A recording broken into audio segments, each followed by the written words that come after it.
was ever any assessment done on the viability of a two-story project with the same footprint? And if you could please tell me what the outcome of such considerations were. Thank you for the question. We did a lot of work and put on our website several things. The first was consideration of the site as it's presently zoned with its existing building. That's all right. The present building is 42,000 square feet with 80 units in it, so they're small units. Under the present zoning, it could be 92,000 square feet or 90 units. If somebody else owned this property, that may be what they would do with it under the existing zoning in place today. The other thing we did was have the architects look at what a two-story 100-unit building would look like at the north end of the lot, and it covers most of it, takes away most of the green space. And then eventually when the existing building is replaced, if we were limited to 2 stories, we could put about 70 more units in place, and that's all we could do. And the value of this property just is crying for us to do more than that. It dictates that we should. Yeah, I can ask a second then. Certainly. Given that the land is owned by the diocese, It is not. It's owned by the society. my apologies. Thank you. But there is no mortgage on the property. That's right. And it's a little hard for me to understand that you must get value back from it, because the zoning is only going to permit someone else to have 90 units. Is what you just said.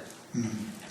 So I guess I'm going to reiterate, you're saying you want to maximize, I get what you're trying to do as far as provide housing. I think it's noble, and that's the conflict that we have as a council, is that you're providing something very valuable for our community. That being said, I'm just trying to understand, could you do it at 2 stories and do the 100 plus the other that you, or pardon me, the 90, no, the numbers that you mentioned just a moment ago. 170, yeah. Correct. Could you do it at that figure? I don't see how you, can you build it and have those rents at that cost? Yes, but we've got a property that's valued at over $10 million. Correct. More than that. That $10 million could produce 400 or 500 units somewhere else. And that's the challenge, is that That this is the is, challenge, and this yeah. is a rezoning where you're asking for something. Yes. And so that's the quandary we have, is what you're providing enough to overweigh what seems to be a community that is split, Mm-hmm. not unanimously, but split on this. So again, you did not really assess the viability of it because you think this land is too valuable. The land is too valuable, number one, but if we do a 2-story building, have 100 units, which we want to do to start with because of the demand, we lose most of our green space. In order to put that 100 units on it, keep the green space, we've got to do underground parking, which we can't afford to do. So we couldn't do our first phase of 100 units in 2 stories. I'm fine for now. Thank you, Chair. Thank you. Thank you, sir. Councilor Murdoch, did you have a question? Thank you. I'd open it up to members of the public, and as you come forward, if you have any questions, I'll make a note of it, and the applicant will make a note of it, and we'll call them forward at the end.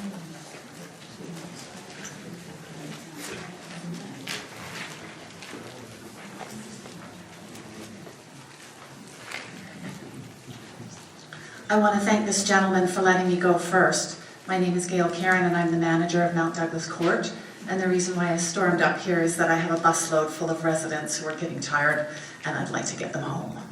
So what I want to say is that we, the people who live in Mount Douglas Court, are the closest neighbors to this building. And we have 2 things that we need to balance, and that is we're losing a lot of green space by putting a new building on the property, and we want to make sure that the building that is built, the one that is planned, gives the most housing with the least amount of green space loss possible. We also want to make the biggest contribution that we can to people like us, our residents, who appreciate being able to live in a quiet, safe, comfortable neighborhood.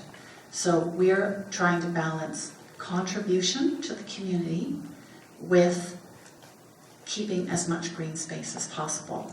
And I just want to say that once again, we have about 10 of our residents who've come out tonight to support the project. And I invited residents to come who also didn't support the project, and we don't have any of those people here tonight. I haven't actually met anyone yet who doesn't support the project. Everyone at Mount Douglas Court is excited about this development, and we would like to work with the community and the council to make it as feasible as possible. So I will leave it at that, and thank you very much for your consideration, and I'll get our bus and take us home. Thanks very much. Could you invite those residents to stand up who you brought? Yes, for those who can stand up tonight. Thank you. Thank you for coming out. And we also have a gentleman, just to point out, who came, who has lived in the neighborhood in a house of his own for 25 plus years, Mr. Watts, and he's recently applied to come and live at Mount Douglas Court. And he is here as a neighbor in support, and not all that comfortable coming up on the mic, but just to let you know that he's here with us as well. Thank you very much. Thank you.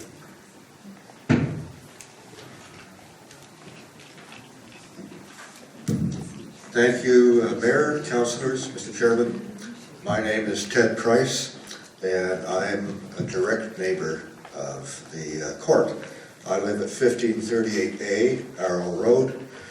My backyard butts right onto the, essentially the side yard of the court. I've been at my property for more than 20 years, and I've always found the court to be good neighbors. In the summer, you can hear the piano going and some attempts at singing, and so I think the court provides a very valuable service. I have no problems with it whatsoever. If you recall, the property looks like a W. Would you face council and address us, please? Oh, I'm sorry. Okay. If you recall, the property looks like a W. My property is directly behind the bottom of the middle of the V of the W. And I'm not impacted by anything that happens in phase 1. But phase 2, supposedly 10 years or beyond down the road, will affect me directly. There was a shadow profile put up on one of the slides. I'm dead set against anything that's over 2 stories in phase 2. Phase 1 residents, they'll have to make their own arguments against anything over 2 stories. Now, as far as parking is concerned, there's a lot of green space in the front of the existing building. That could be converted into parking for the new phase 2 property. It's not my call. I don't see anybody out there playing frisbee golf or anything like that. Not even walking around, actually. It's just a piece of grass that needs to be cut weekly. I had another point or two I wanted to make. Oh, my second comment is that this property, my property, and the other properties that are in the Quiver, Bow Road, and Arrow Road area, we're at the headwaters of the Bowker Creek drainage. If you go to the top of Mount Tommy, you'll see the map up there, the Bowker Creek drainage, and you'll see the court and my property right there. So there's a drainage problem at the back of the court property, the north side. It's pretty mucky back there. But guess what? My property is the same. I'm I'm downhill from my neighbor to the west, and he's downhill from his neighbor to the west, and the water ends up in my property. It used to drain away until about, 5 years ago. There's a laneway that runs right across the top of the W, or the M, depends on which side you're looking at. And they resurfaced it and brought it up 2 inches. So now my property, I have ducks swimming in my back lawn quite frequently. So what I would request, and I think the neighbor, Mr. Feo, has a mirror property, and the Nichols, we all are on the same side of that laneway, and we get accumulations of water. What I would like is for some sort of culvert to be put through the property line to our property, and we would take care of draining the water on our side into that culvert. It's not a big deal, because right down the middle of that laneway is a storm sewer. It's right there already, so it's just tapping into it and resurfacing with asphalt. Yeah, so if you allow 3 stories or 4 stories, then you better allow all the residents around to build a 3rd and 4th story on their home. Thank you.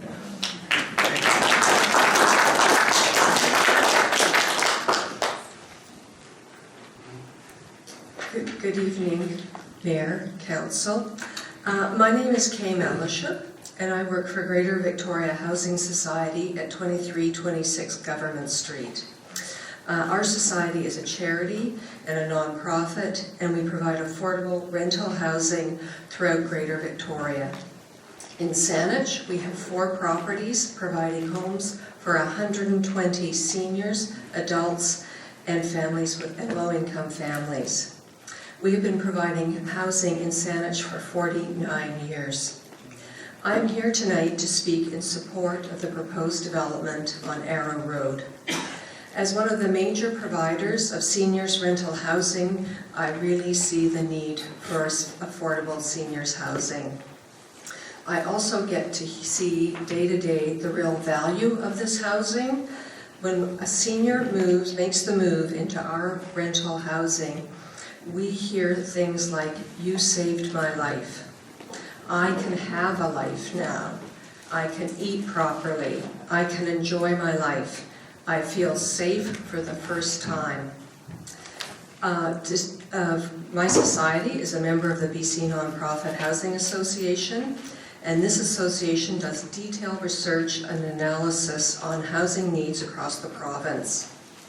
They have data specific to this region that shows the demand for affordable rental housing for seniors is forecast to continue for the next 20 years, at least. There are going to be many changes that are going to negatively affect our ability to provide affordable housing in the future. I would like to highlight 3 issues. The first is that interest rates will one day rise, making it extremely difficult to build new rental housing. The impact of low interest rates has been incredibly positive, had a positive impact on our ability to build new housing projects. Our society alone has built 145 new rental units that were only made possible because of the low interest rate environment we're in. So time is of the essence.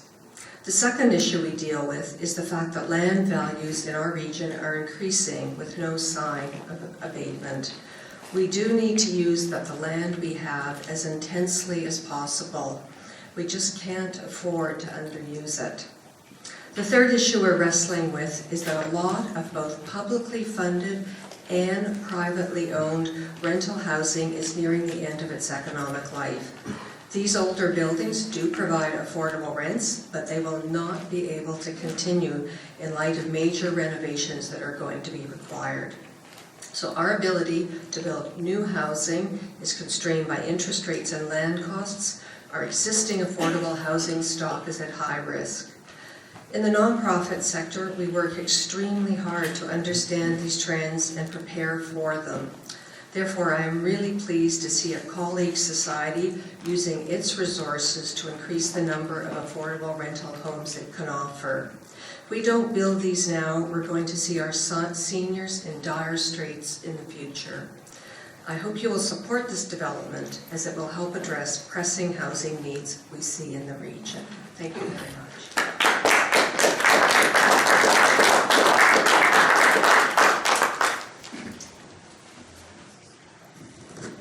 This might be a little unusual.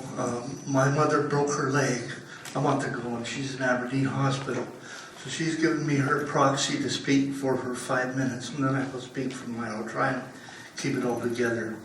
I'm Dave Melnick. My mother and I live at 399 Belmore Place. I look after her.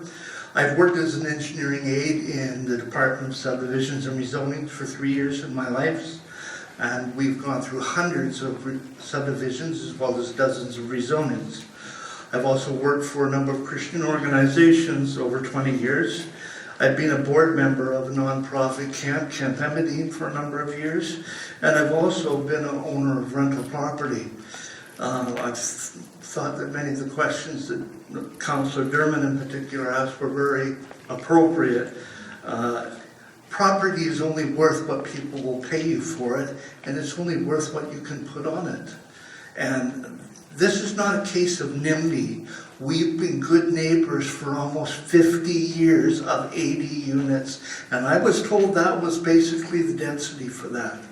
Now, based on my prior experience, I'm not surprised that the building was built where it was, because the bottom third of that land is all marsh and swamp. If you, at least for 6 months of the year, I went back there about 2 weeks ago, and there was 36 ducks swimming in a pond that's about 150 feet wide, long and 50 feet wide. That is serious drainage problems. Also based on the fact that there's lots of rock around here. We actually shouldn't even be here tonight, and I want to explain why. Way back on page 1011 of a 25-page document, which I know, knowing my mom, she wouldn't get past the first page. It talks about security and affordability. The first way they say is covenants or housing agreements, which are legal agreements on the title. What that means is you preserve for all posterity the way that's supposed to work. Now somebody may say, well, that's not important. Well, I'm sorry, I'm a Christian most of my life. I've worked for Christian organizations, and I've seen people lie. I've seen people spin the truth. I've seen a number of things happen that shouldn't happen. Normally it doesn't, but it does happen. You cannot control what happens in the next generation if you haven't prepared the foundation for them so it'll be there. Our developer says, no, you can't put anything on my title. I have never ever heard of that in my life, in all the work that I did, that a developer will tell the municipality or the province or the owner of the property what you can and can't do.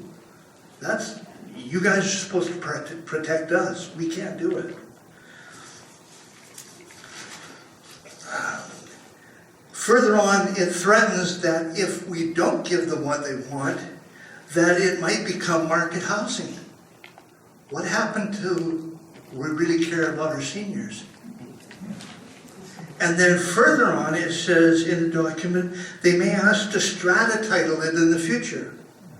Well, if you're strata titling a property, then you make the individual units to put them on the open market. Again, where is it? Where is this deal that we're really concerned about our seniors? There seems to be a whole lot more about getting as many units as you can. I haven't heard anybody speak about the neighbors. That's all of us. If you look on the diagram that was sent, it is 100% surrounded by 1- and 2-family dwellings. And all of Belmore is almost all ranchers. So looking up at a 36-foot high building, you're going to lose all your privacy. The second way it says you can get this is by a zoning bylaw, which allows the government to designate an area for affordable housing. However, there's a huge caveat there. It says it must have the consent of the neighbors. Survey said 55 out of 57 residents who responded to the survey were against it. That's 96.5%. And there were 83 sent out. I think that's a 70% return on people being involved. I think even Donald Trump would like those numbers. The developer says that, well, the Central Mortgage and Housing would not provide insurance if covenants are related to affordability or zoning on the property, which restricts the use of affordability. Time's up. Now it's my 5 minutes. That was my mom's. Come on. You're not gonna have to be here. There are a number of speakers that are here tonight, and we have to limit it to the 5 minutes. I'm sorry. Well, that's I think really you sad that a lady who's paid her taxes there for 30 years can't get 5 minutes. I appreciate you sharing.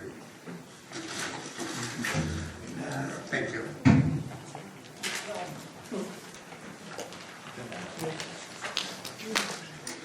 Thank you. Just before the speaker goes, there is, the alternative is there for council to accept a written submission on behalf of himself or his mother to ensure that the information is brought into consideration.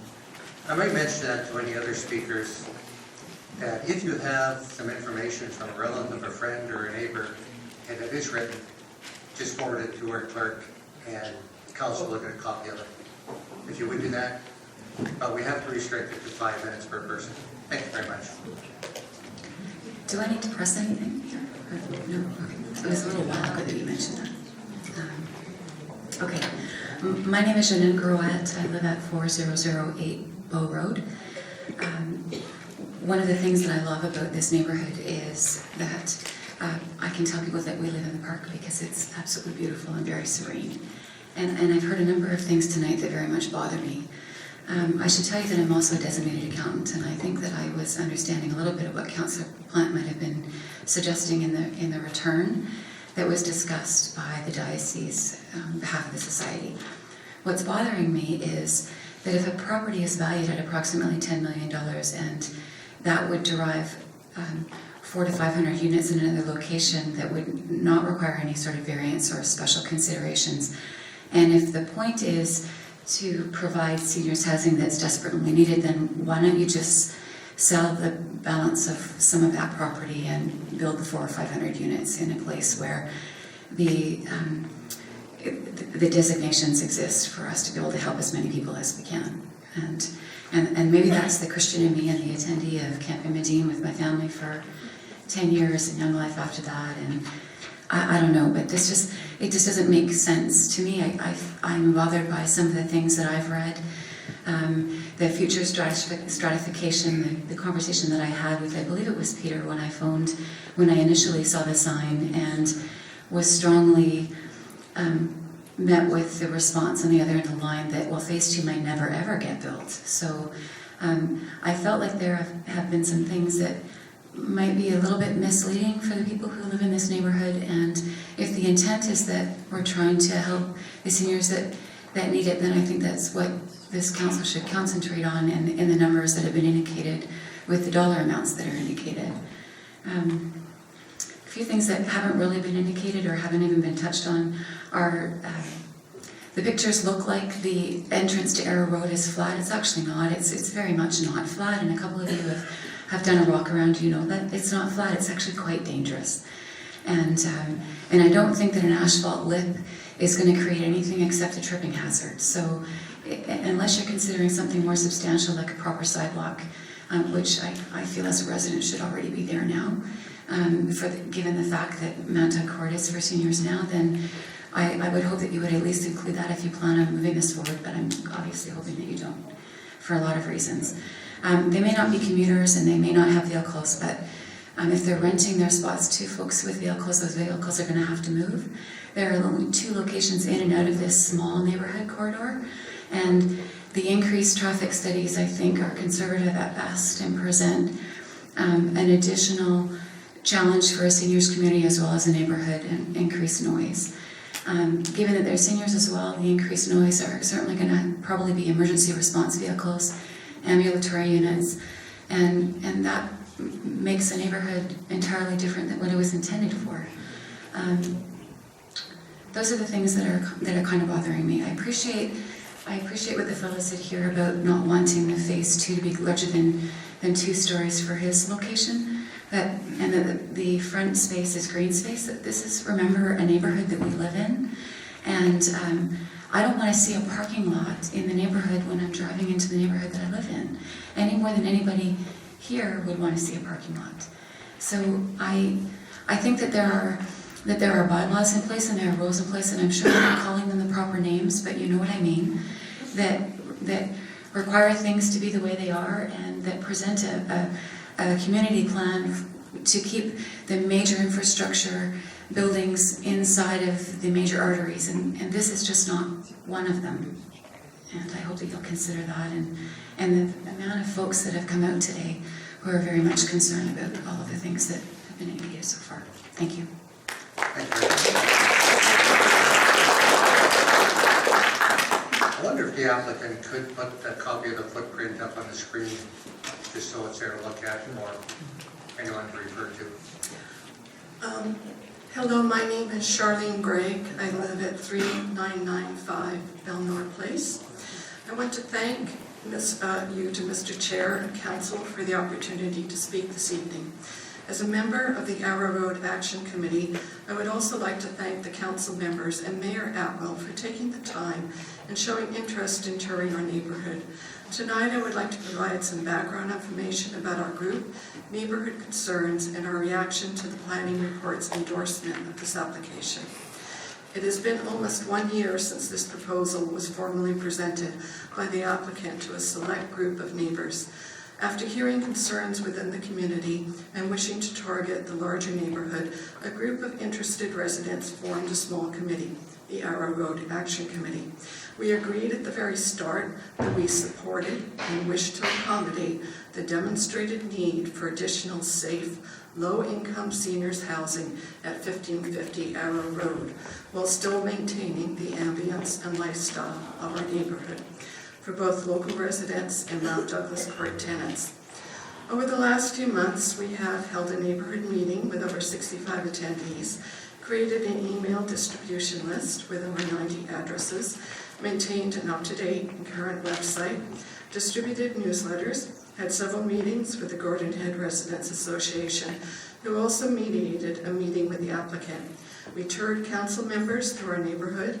We sent a simple survey to our distribution list and received a 72% response rate, of which 97% of responding residents would not fully support the current application, and 93% were opposed to buildings higher than 2 stories. We have encouraged the community to submit letters, emails, and to make their concerns known to the applicant, mayor, and council, and the planning department. It was therefore alarming when the recent planning report provided little acknowledgement of previously stated community concerns that include the potential for a density of more than 3 times the current number of residents, buildings too high in comparison to surrounding homes, overshadowing with close setbacks to neighbors, the increased risk to pedestrians and vehicles along Arrow Road, a creation of an RA3 rezoning sited within a fully residential neighborhood, issues surrounding parking, a lack of adherence to a number of Saanich community planning policies, the uncertainty of future accommodation at Mount Douglas Court without the use of a restricted covenant, and a 2-phase development plan that supports an unknown outcome for phase 2. We had hoped that a church-sponsored organization would be open to addressing issues and exploring options to find a better solution for this development, one that respects the needs of their new residents as well as the concerns of their neighbors. There is no denying the facts. Regardless of the good intentions of the applicant, this proposed building cannot be considered in isolation. It sits in the context of an established residential neighborhood. Our group offered several options that we felt would make this development a better fit. However, there was an unwillingness on the part of the applicant to consider a compromise solution. Like many of the community groups that have written in support of this application, we fully support the need for additional low-income seniors housing at 1550 Arrow Road. However, that is not the issue. The issue is whether this current application is the best way to achieve this aim. Tonight, we are requesting that Mayor and Council consider all parties in this application. The current proposal creates a difficult decision, balancing the needs of the greater good against the needs of the immediate neighbors. Change is difficult for us all, but often if the process is fully understood, all options are explored, expectations are met, and there are few unknown risks, it can be faced and often welcomed with a positive outcome. In our opinion, the change that would result from this proposal and the unknown future risks for the neighborhood would outweigh any potential positive benefits to the greater community. We respectfully ask the Chair, Mayor, and Council to reconsider this application and request submission of a new application that provides up to double the number of units now on site in two-story buildings and complies fully with the official community plan, Gordon Head Local Area Plan, and the draft Shelburne Valley Action Plan. Thank you for your time this evening.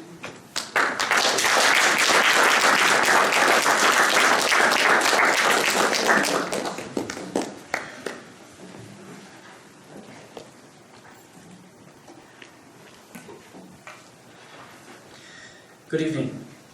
My name is Warren Waker. I live at 1547 Clifford Place. I am not opposed to the development of this property, however, I do have the following concerns. Density, that this proposal is too large for the existing neighborhood. Phased development, I feel that rezoning now and building later is similar to handing the opponent a blank check. Variances and setbacks that would not fit in with the neighborhood, and Sanish's long-term plan and vision. In the middle of 53 acres of